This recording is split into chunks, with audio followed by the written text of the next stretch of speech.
হচ্ছে যে ডিটেনশন ক্যাম্পে তারা বিরোধিতা করছেন এবং ডিটেনশন ক্যাম্পের নামে রাজনৈতিক প্রতিহিংসা চলবে না। কেন রাজনৈতিক প্রতিহিংসা কি আছে?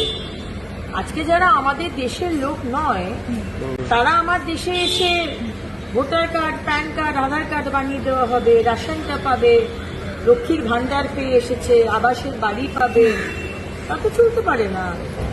আপনাদের চিহ্নিতকরণ করা হয়েছে, আপনারা এখান থেকে সরে যান, চলে যান। আমরাও আপনাদেরকে ধরে বেঁধে পুলিশের হাতে দিতে চাই না, কারণ 1 মাস, 2 মাস, 3 মাস, 6 মাস জেল হবে।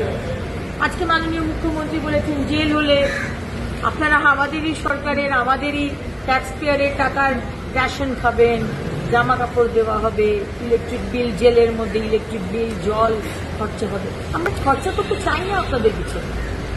তাই আপনাদের বলবো ভালোই ভালোই বেরিয়ে যান, আর না বেরোলে দেখুন এই যে ডিটেনশন সেন্টার যেগুলো আগে ছিল না, সেগুলোকে আপনাদের কিছুদিন রাখার জন্য রাখা হবে, কিন্তু ওই খরচাটা আমরা করতে চাইছি না। আমরা ডাইরেক্ট আপনাদেরকে ডিটেক্ট এবং বিএসএফ এর হাতে তুলে দেবো, যাতে বিএসএফ, আর বাংলাদেশ সরকার তো বলেছে আপনাদের পেপার নিয়ে যদি দেখা যায় আপনারা বাংলাদেশের নাগরিক, আপনাদের সসম্মানে বাংলাদেশে ফেরত দেবে। তৃণমূল আবার বলছে